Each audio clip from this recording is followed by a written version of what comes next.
This is Random Access episode 6. My name is Daddy Steve. Let's go and get into this week's news in gaming. There we go. Alright, starting right off, I want to obviously get the lead out for the week. The big announcement from Nintendo Direct, Pokemon Sword and Shield has been announced to being released this year. Not only did they indicate that they're going to release the game this year, that was highly anticipated, they also included the 3 starting Pokemon that you can select in your journey. This is going to be a whole new region to explore, entire new batch of Pokemon to catch, never before seen Pokemon, that is, and 3 new starting Pokemon. Of course, you have your fire, water, and grass type, with Grookey being the grass, Sable being your water type, and Scorbunny being the fire type. And so far, Sable seems to be the fan favorite, with the sad, anxiety, I would say anxious looking Pokemon. That seems to be the fan favorite. And the least popular Pokemon of the 3, just of the starters, is Grookey, the grass monkey.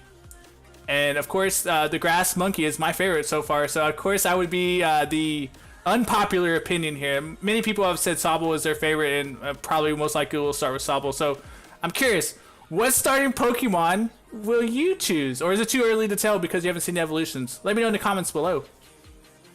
Next up, we have GOG laying off 10% of their workforce. So if you remember last week's episode, there was a number of layoffs from around the industry, for EA Australia, other organizations such as Activision Blizzard, and most recently GOG, which is a game delivery service similar to Steam, similar to the Epic launcher and Discord game sales. So they're just a storefront to they're basically an intermediary between developers and consumers. They help sell the games to the consumers and then take a cut of whatever the developer gets for those games. And so GOG, which is Good Old Gaming, or Good Old Games, well known for bringing back old school games to modern PCs, they had to lay off 10% of their workforce, and they're saying it's due to the revenue share competition, because, as I mentioned just a minute ago, Epic has jumped into the mix. There's Origins coming hard with Apex. Many of these platforms are launching their own storefronts, if you will, to compete with Steam. And this is really cutting into other platforms' ability to stay competitive, specifically GOG. I mean, Steam is a juggernaut out there currently, and they've been out for years, so they're not as impacted as someone like GOG. And GOG actually was doing some really special things, way differently than Steam. And they were not necessarily making the most profit they could because of the practices that they had. So they had to cut 10% of their staff because they could no longer do these programs anymore. And one of those programs was the fair pricing package. So basically what that means is that whenever you buy a game, there's a price for it, typically in US dollars, like how much it's going to cost you. So for example, a game costs $60 here in the US. That $60 is going to be more expensive in another country because 60 US is probably a lot more in a foreign currency. So what GOG did was they counteracted the cost of that game. So like, for example, I'll use Canada. Their dollar versus our dollar is not as strong, and so they would offset that to make it to where you were not paying more than 60 Canadian for the same game, and they would eat that charge. So whatever the additional amount that was still owed, the company GOG would eat that fee, and they would lose that profit. And that was their way of getting a competitive advantage against Steam. They had to end that because it was just too expensive for them to continue doing. It wasn't feasible for the long-term future of the platform. And also the devs are starting to get a bigger cut of the profits here now. So that means they have to take a smaller cut and work with a smaller obviously staff to run the show. So they had to make these reductions in staffs. But again, this is painting a really grim picture for the game development community, across the board, from game development to storefronts like GOG, to just indie publishers, indie developers getting bought up or going out of business. I feel like we're at a tipping point here, and I've said it before that something's got to give here. There's going to be a massive degradation in quality of gaming. there will be a strike where people do not want to continue making games. I bet you people will just walk out on the job. Or you're just going to get a bunch of people that just don't give a damn about what they're doing, and you're going to get really shitty games. And again, this could impact us as early as this year. It could impact us down the road. We are not sure when the impact will happen if it continues down this path, but it definitely will impact the gaming industry as a whole, and the quality of the games that are going to be produced, and maybe the speed at which games are produced may slow down, and it may get worse with the quality. So I don't see any good thing coming out of this with all these layoffs happening. People really have to sit here and evaluate what's happening with the industry, because it is changing rapidly, and many of these companies are not really. I feel like they're not being nimble enough with what's going on around them, and they're not changing their forecasts. They're not changing their plans. They're rushing things out the door. They're rushing games that maybe need a little extra time to work because they're scared of losing even more profit, when maybe if they let that game in there a little bit longer to cook, they may reap bigger rewards and have a more fulfilling game for your audience. So it's really, really scary to see things like this happen, and I don't see anything good happening out of this. I hope this leads to game developers going to unionize, similar to how you see it like in Hollywood, where you have actors, they have a union, your writers have a union. I would hope that they have some type of protection as employees to work with these corporations, these publishers that are basically reaming them for their talent and then disposing of them when the job is done. So hopefully there's some stability coming out of this. If not, we're in for a long ride. Next up, we have Nexon. So remember I told you Nexon, the publisher of MapleStory, they are up for sale. So there are a few companies in the bidding war for this company, actually. So surprisingly, or maybe unsurprisingly, EA, Amazon, and the most surprising one to me was Comcast are among the bidders for Nexon. So that Nexon is still up for grabs. There hasn't been a clear-cut buyer yet, but it looks like there may be a buyer very shortly. And these three massive organizations are looking to buy this IP, this MapleStory IP, and I'm curious to how they'll play it out. If it's EA, I gotta believe it's gonna go hardcore mobile. Even with Amazon, I'm curious as to what their deal is, because Amazon's just barely dipping their toes into the gaming world. I mean, they do have a gaming studio. They did make Amazon Lumberyard, which is the engine that Star Citizen's running on, and that the New World MMO is running on as well. So I'm curious as to what they'll do with an IP like MapleStory. And then Comcast, I wasn't aware of anything with Comcast recently, and I'll do more research on this on the back end, but I'm curious as to what Comcast's interest is in this IP. Do they plan on maybe getting more involved in the gaming industry as we go on? I don't know, time will tell, but it is very curious to see how Comcast is getting into this. Next up, we have an issue with HoloLens. So there's been some drama about HoloLens recently. So if you're not familiar with what HoloLens is an AR headset. AR is augmented reality, meaning you know how your VR takes your view out of the realm of where you're at, so you can't see anything else but what you see in the lens. So augmented reality literally puts holographic images or images overlaid on top of your real life setting. So if I was looking into my hand right now with the HoloLens on, I could see a projection of whatever I wanted on my hand, depending on what it is. And if it's a game, or if I'm looking at my Pokemon, I could see my Pokemon sitting in my hand, and I'm looking at it through this HoloLens, and it would project that Pokemon onto my hand. Now, HoloLens has been around for, I want to say like 3 or 4 years, or even longer than that. It's been in development. And recently, they just announced HoloLens 2, the second iteration of this technology, which was a big deal. Because obviously they're enhancing the product, they're making it more feasible for the gaming industry to get in there and actually develop on it. They're adding more engines that can run on HoloLens, so that way they can actually develop games using these engines. So that is very promising with HoloLens 2, and obviously it makes the lens probably a lot more consumer friendly, as in when you wear it, it's not so bulky and cumbersome. There's been a lot of enhancements to like the overall aesthetic of it. And on top of that, Microsoft recently agreed to a contract with the U.S. military for it was like over $400, almost $500 million contract to provide HoloLens to the military, so they can use it for military efforts. So, for example, reconnaissance, they're doing strikes, or they're trying to do a layout of an area that they're attacking.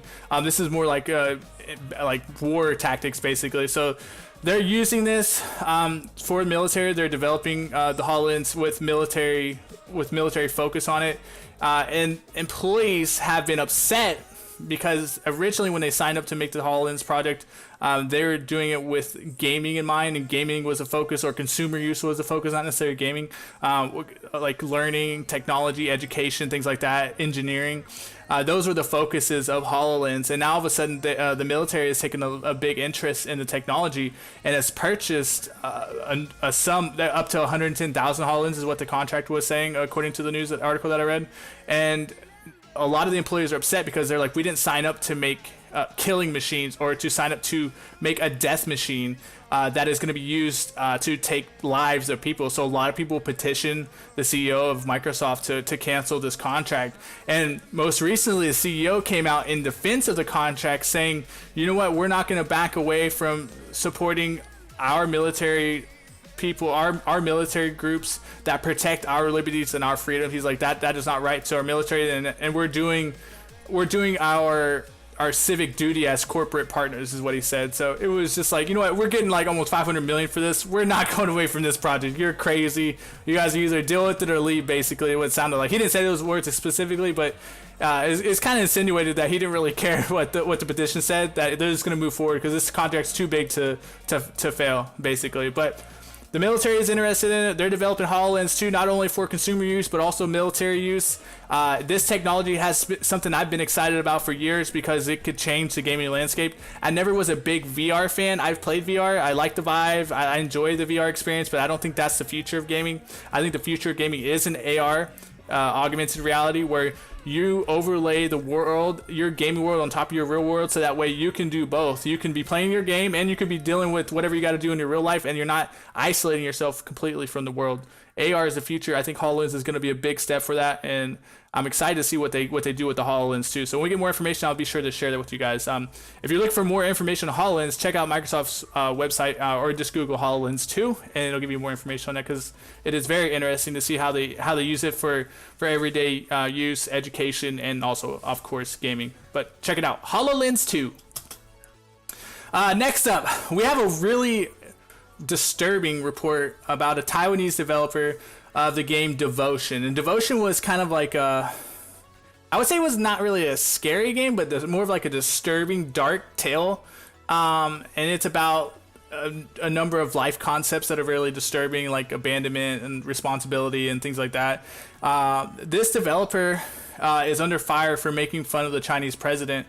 They basically compared the president to Winnie the Pooh and said he was basically a buffoon.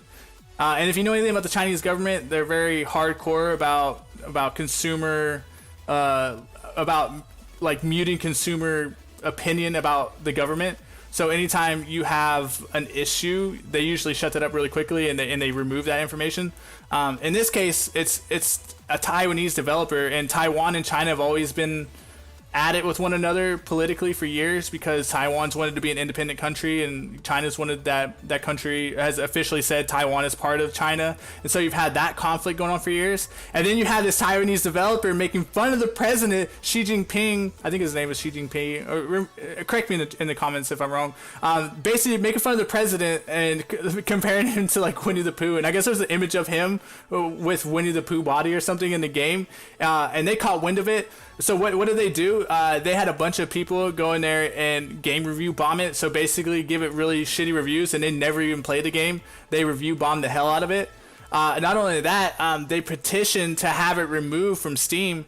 And as of today, as of the article that I read the other day, it has been removed from Steam, and you can no longer purchase the game because of this incident. And the developer even backtracked on the issue. They're like, you know what, we can remove this out of the game. We can remove any elements out of the game that were not satisfactory to the government if they feel like we're attacking them in any way. So they backtracked and said they would patch out things in the game that were disrespectful to the Chinese government, but that still wasn't enough, and they still ended up removing the game from Steam. So it's yet to be seen if this if this game will ever return. But yeah, it was a very interesting situation with a Taiwanese developer and the Chinese government in regards to making fun of the Chinese president. So I thought I would like to share that with you guys. And the game is called Devotion. I heard it was a really good game, very short but very very good and disturbing game. Next up, we have Overwatch news. Overwatch League is back. It's been back for a couple weeks now. So if you guys are not up to speed with that, Overwatch League is the esports scene for the competitive pro scene in Overwatch. And they just added a new hero called Baptiste. Baptiste is a support hero with an SMG. It has burst like Reagan, or there you can burst heal your teammates, and he also does a little bit of damage as well. So I'm curious to see how this champion, or I'm sorry, this hero. Sorry, don't hurt me in the comments. How this hero will do in the competitive scene. It seems like he is a little bit more viable as a support because he does a little bit of damage. He brings a little bit of everything to the fight, not only with the healing, but also brings the damage and the burst heal too, which is always good. It'd be very interesting to see how this plays out. I'm curious as to what your thoughts are with the new hero so far. I do not play Overwatch. I haven't played Overwatch since the very first year it came out. So I never got to try any of the new heroes that came out, and I'm curious to see how they balance those heroes as they go on, and how they rework other heroes to make it not overpowered or underpowered. So let me know what you guys think about Baptiste. I'd like to know. I'm a support main. I played support when I did play Overwatch too, so I'm excited to see how that goes. Lucio, anybody? Next up, we have Red Dead Online struggling. Recent news says the Red Dead Redemption Online segment is struggling due to lack of content and a lot of player griefing, making the game unenjoyable. They had a recent patch come out, and many people have said that the recent patch has not addressed either issue. And it seems like Red Dead Online is in dire straits currently, or maybe it's being overblown. Either way, it is definitely a concern for the player community, especially those that really loved Red Dead Redemption, or those that really like GTA 5 Online. They're expecting maybe something more clean and polished like GTA 5 Online, and it's just not there yet. So again, the developer really needs to hold an open forum and hear their player base out, because if they do not act soon, who knows how long this player base will stick around before abandoning Red Dead Online. And that would be a huge bummer, because I mean, I'm sure Rockstar is thinking like, hey, we can do whatever we did in GTA 5, and we can just replicate that process over here in Red Dead Redemption Online, and we can just reprint all this money we're gonna make off this game. And for whatever reason, it's not translating as well. Like, people are just griefing constantly in the game. People are messing with the NPCs constantly in the game, and that's where the player griefing comes in. People just go up and punch each other randomly in the game with no repercussions, and they've been slowly implementing things to punish player behavior that is like disruptive, but it still seems like it's not enough, or maybe too little too late to correct the player behavior and to make it more enjoyable for the larger player base out there. So very interesting. And then the lack of content, and maybe people are just grieving because they're bored. You know, I mean, I'm just so bored in this game, I have nothing else to do, so I'm just gonna go up and punch people randomly because I don't care, and plus I have no repercussions. So maybe with the addition of content and the stronger penalties for griefing, they may be able to turn the ship here. But right now, looks like Red Dead Online is limping along. Let me know what you think about Red Dead. I'm curious to see if you guys played that. What you think about the online version, and if you feel like it is struggling, as the headlines say.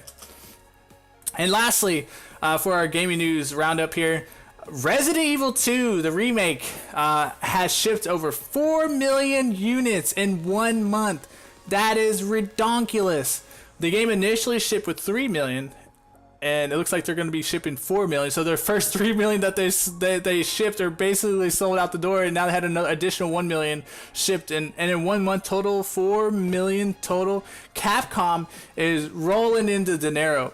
If you remember last year, Monster Hunter World came out at the same time, and Monster Hunter World crushed sales expectations as well. So Capcom seems to have a very, very good business model in place for late January releases, and I'm curious what they're gonna do next January now, because they released Monster Hunter World and they released Resident Evil 2 literally the same time, year over year, and they've crushed the sales expectations. Obviously the games are really good, Monster Hunter World, critical success. Resident Evil 2, critical success. Everybody loved it. So it's just it's interesting to see that a lot of games were so focused on the year-end holiday. I got to get my game in during the holidays. I don't care how crowded it is. My game will still thrive. To see Capcom say, nah, I'm good. You guys can have the holidays. We're going to crush it in January because there are not a lot of quality games coming out in January. So we're going to take up all the fucking headlines because nobody is here in January. So we're going to take all the headlines here in January. Not only that, we're going to make an amazing game and everybody's going to love it. And that's all that's all you're going to see. And so this game gets extra legs because of the timing, because of the quality of the game. And obviously because Resident Evil is amazing, beloved franchise too. So, and same thing with Monster Hunter. Monster Hunter was a really beloved franchise as well. So again, they did have a little bit of history behind them as well, but the timing of it, the money they've made out of it, it's just been amazing. And 4 million units in 1 month is nothing to sneeze at. And next up, we have upcoming game releases. So I'll recap a couple of these games that already just came out. Stellaris, very good game. If you haven't tried Stellaris, I would definitely recommend trying it. The console edition was just released on PS4 and Xbox One on February 26th.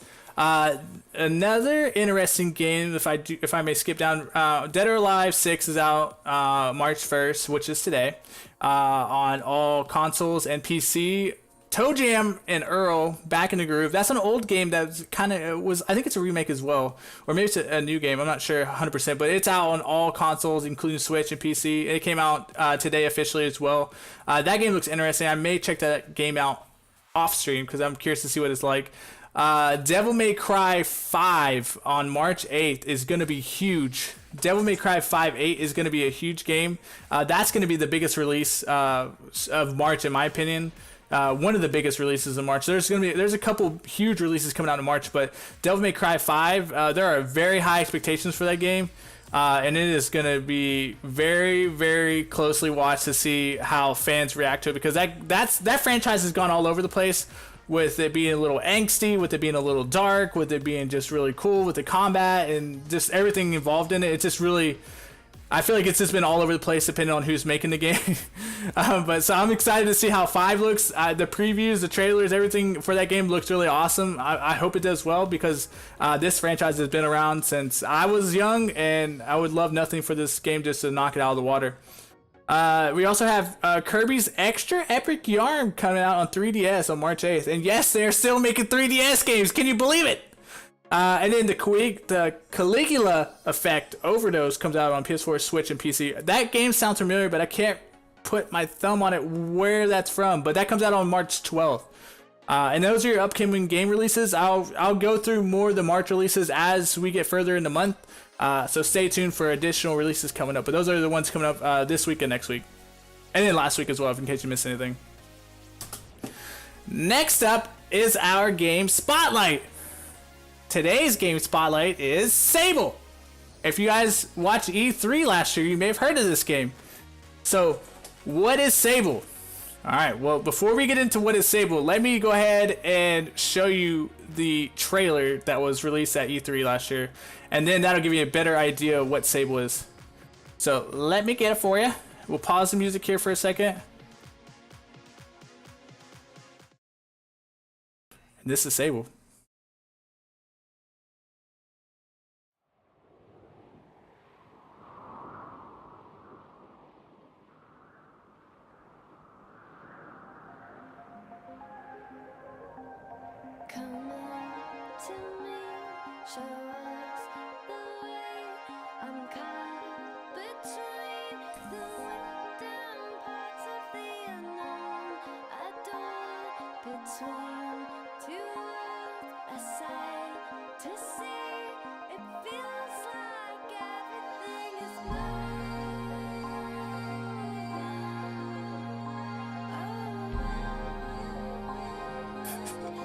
Love this music.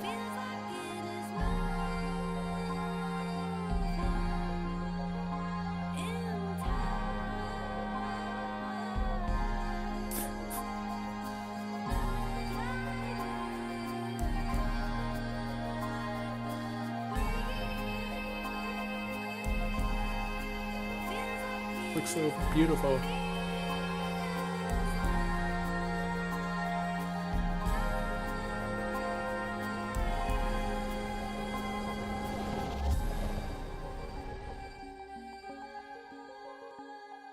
Sable. That is your game, Sable, guys. And so what is Sable, you want to know? And so Sable, it was developed by Shedworks, published by Raw Fury, and will be available on PC as far as I understand currently. And the release date is 2019 with no solid date yet. Where I'm assuming it's going to be at least Q3 or later, so second half of 2019 because they haven't announced anything yet. It was first featured, or it was first discovered by me at E3 2018. So this was one of the big announcements at E3. It really caught my eye because of the artwork, and I had no idea what this game was about, but it looked amazing. And as you can see from the trailer, top-notch art, very, very unique artistic style there. And it was again developed by Gregorio and Daniel Feinberg. I cannot say the guy's last name. Kythertis and Daniel Feinberg. The music is by Michelle Zahner of Japanese Breakfast. I looked up her information on Spotify. She has some very good music. I would definitely check out Japanese Breakfast over, you guys. It's some very nice, wavy, vibey jams right there. So definitely check that out. And then basically the story is a coming-of-age exploration story where you basically are this lone girl. It's a female protagonist, which is pretty cool. You're this lone girl traveling through this wasteland desert, exploring all these different places, learning about not only the place that you're in, the world that you're in, but also about yourself and just like who you are and how you belong, how you fit in this world. And it's a really interesting concept. It kind of reminds me of Grease. I don't know if you guys remember me playing Grease, but the music, the art style, I mean, they're not the same obviously, but the kind of tone and direction of both of those is very similar. It is very interesting to see that it looks like a young girl going through this wasteland desert, but in this game there are going to be other NPCs that you interact with, but basically it's two stories in one: self-discovery and world discovery. Basically, you have no idea what's going on in the world, and you have no idea who you are, and so you have these two storylines going on as you progress in the game, and it looks pretty interesting. And as the game indicates on its website, your character goes on a personal journey across an alien planet, exploring ancient monuments, ruined architecture, and fallen ships, learning the history of its inhabitants and discovering your place in the world. So you're just kind of trying to find out. You have existential crisis, basically. You're like, why do I exist? And you're trying to figure that out. So a very, very intriguing game. And why does she have the face mask on? Is it because of desert sand? Is it because she can't breathe in the world? I don't know. The other cool thing is that you get to ride on a hover bike. Like, that's super cool. It reminds me of freaking Star Wars. Like, you're not just walking the world like in Greece. You have a hover bike. You're rocking out on the hover bike, which makes me believe this world is pretty big if you need a hover bike to get around on. And as you saw in the trailer, the hover bike looked pretty cool, right? It had like that red smoke behind it and stuff. So it would just give me Star Wars vibes there. And so you have that going on in the world, and I think that's pretty cool. Hopefully there's some cool mechanics with the hover bike. You actually get to meet other NPCs or nomads, and they'll give you quests to complete. And as you complete those quests, it'll unlock more details about the reason that they're there and how they connect with the world that you're in. So this is like basically you have amnesia apparently or something, or you're not from this world, who knows, and you're trying to figure out what the hell this world's about, and you're doing it by exploring the world and interacting with the people in that world to give you an understanding of what's going on. So it's pretty interesting. And lastly, it's just reiterating that I'm assuming the main character's name is Sable, and it's self-discovery as you learn lessons about people and culture of her world. So I wonder if there's going to be like political or social strife that she has to deal with. Will she have to deal with people being discriminative against each other? Will she have to deal with people backstabbing each other? Like, well, there's so many questions I have on what that means. And I guess the mystery of this game is what really intrigues me too, is because this game can go so many different ways, and we don't quite know like what the ultimate goal of the game is. What is the self-discovery gonna lead to? What is what is unlocking the mysteries of the world going to lead to? Those are the things that really draw me into the game and make me excited about the announcement of additional information. So if you guys are curious, check out Sable. It is, again, developed by Shedworks. You can check it on Steam. They do have a Steam page for it, and it gives you all the information there, and then also their website. I will give you guys more details as I would do with all the other game spotlights. So yes, this is our game spotlight. Sable, thank you. Next up, we have the upcoming conventions / events for March.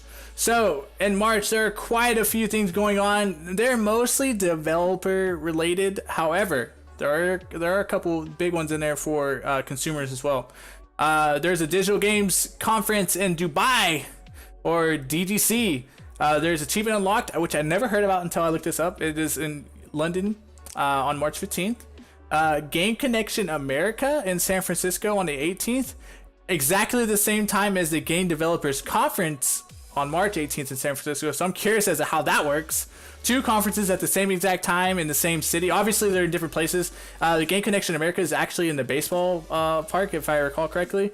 And then GDC, if you guys have heard anything before, GDC is like a huge developers conference. It is very well known. I would say a very prestigious conference that all the developers typically go to commingle and maybe come up with new ideas or work together on IPs that they may be bringing out in the future. So it's a really big conference, and sometimes there are good details that come from GDC that impact us as consumers. So stay tuned for news on GDC. That's on March 18th.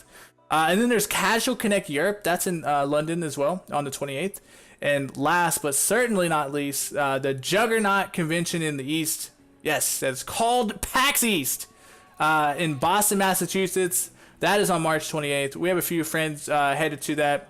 Let me know if you guys are going, because I would love to hear what your thoughts are on your experience with that convention. This convention is huge year in, year out. It is like a 4-day, I want to say a 4 or 5 day convention. It originally started as 2 or 3 days, and they had to expand it to additional days because it was so freaking big. And yeah, that is happening on March 28th. It is a huge convention. Not necessarily a lot of game announcements come out of PAX East. I mean, some do, but it's not super huge on game announcements. But it is definitely a huge consumer show to go to get your hands on looks at a lot of indie games, a lot of big AAA games that are coming out. There's going to be streaming platforms there as well. Twitch will most notably not be there this year. This will be, I think, one of the first years that they don't have a booth at PAX East. Facebook Gaming will be there, Mixer will be there, among others, among other companies that support streamers or have a streaming platform. But yeah, PAX East is a big grand finale for March, so stay tuned for that. Lastly, we have the March free games. Again, if you have any of these services, make sure you get these games before the end of the month, and in some cases before the middle of the month, because they go away. So starting off with Twitch Prime. If you have Twitch Prime, your games for this month are Star Vikings Forever, The King's Bird, Kapounce, and Snake Pass. And let me just admit that I have no idea what those games are. So if you know what those games are, please explain to me what the hell they are, because I never heard of them before in my life. But you get them free, so it doesn't matter. They're free on Twitch Prime. Just go to your Twitch Prime account and make sure you redeem those games through Twitch Prime. Next up, for PlayStation Network or PlayStation 4, if you have the online service, the paid online service, you're going to get Call of Duty Modern Warfare Remastered and The Witness. And both of those games are stellar games. Those are very good March games. There's only 2 of them, but those are 2 whoppers if you ask me. And then for Xbox One, if you have the Xbox Gold, which I had for years, you have a few games here. There's Adventure Time, Pirates of the Caribbean, Star Wars Republic Commando, Metal Gear Rising Revengeance, Plants vs. Zombies Garden Warfare 2. And I do want to say all of them except Adventure Time, which I'm assuming Adventure Time would probably be fun anyways, are pretty good. So if I were to rate the March free games this month, I would say Xbox probably has the best selection for the month. And then maybe going forward, I'll start to rate them more to give you guys an idea of which ones are good, which ones are like meh. I would say Xbox, PlayStation, and Twitch, because Twitch has some random ass games that I've never heard of. But yeah, I think if you're an Xbox Xbox fan person or part of the Xbox ecosystem, you're going to be in for a good treat this month. I played Plants vs. Zombies Garden Warfare with my daughters a ton. Garden Warfare 2 is so fun to play with, multiplayer with family. It's just such a great time. But yeah, check them out. Those are all free. And with that, that concludes our show, guys. Thank you so much for stopping by. I appreciate you supporting the channel and the playlist. I couldn't do it without you. And if you haven't already done so, it's your first time hanging out. We do this show every Friday at 9:30 p.m. Pacific time. And yes, I was late today. The chat will let you know. But yeah, if you like this content or you want to see more of it, make sure you like, share it with your friends, and hit that subscribe button and turn that notification on. Thank you so much, and we'll talk to you next week. Bye. Hey, we're done.